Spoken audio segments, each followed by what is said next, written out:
Good evening, Proof. Good evening, everyone. By the way, this is my report about punctuation. Story about me. I am Mary Ann Samante. I live in Canituan, Cagayan de Oro City, and I was born in July 21, 2004. I am 18 and I am 19 years old.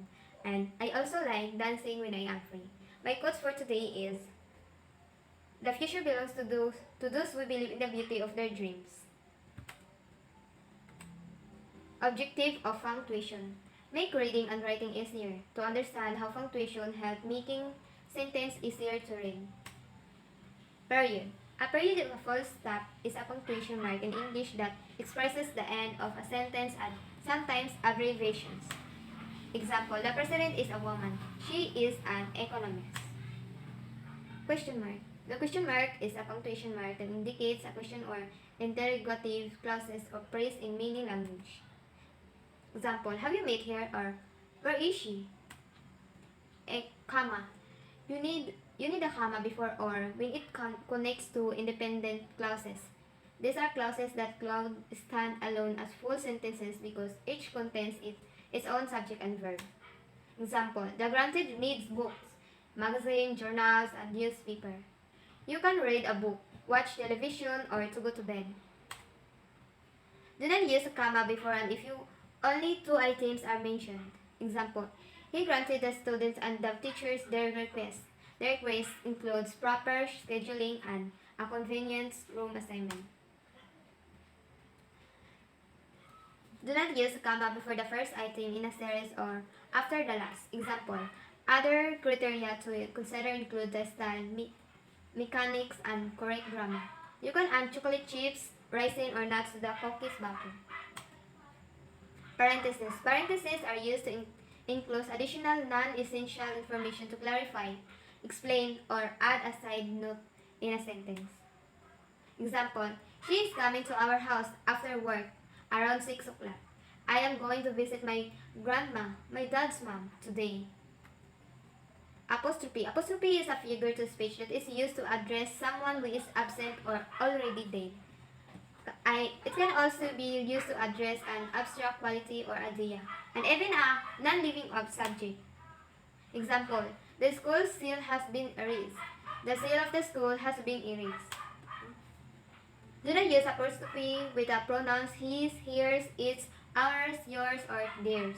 Example, the sweater is hers. The bird broke its wing.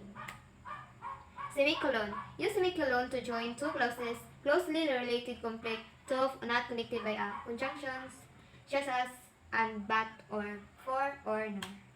Example, the hikers grow very tired. They ate like wolves in the forest. The forest was dark and dreary. The hikers still camp out there. Colon. The colon is used to clarify to introduce a less quotation or explanation to following an independent clause. Complete sentence. Use a colon at the end of the complete statement to introduce a less. Example, these are the things we need: butter, chalk, powder, food, coloring, and oil. This is what he said. The only way to heaven is through the poor. Dash. Use the dash to the beginning and end of a series, which might otherwise get confused with the rest of the sentence. Example, I was shocked by her revelation. Well, I think everybody was. I hate soap operas, especially the shouting and crying episodes. Definition of terms. The full period. The full stop period or full point is a punctuation mark used for several purposes, most often to mark the end of declarative sentence. Quotation mark. Quotation marks separate a quotation from the rest of a writer's text so that a reader knows which words are not the writer's own. Comma. A comma can be used to join two or more independent parentheses used to enclose additional and essential information to clarify, explain, or add a side note in a sentence. Apostrophe. A sudden turn from the general audience to address a specific group or person or personified abstraction, absent or present. Semicolon. Used to join together two sentences that are related. Colon. Dash. Is a little horizontal line that flows in the middle of a line text. Knowledge and skills and values. First are writing with silence innotation. We full stop, emphasize, or quotation mark to guide the reader through the ideas expressed in your sentence. The use of standard symbols, space, capitalization, and indentation to help the reader understand the writing the text. That's all for today. Thank you.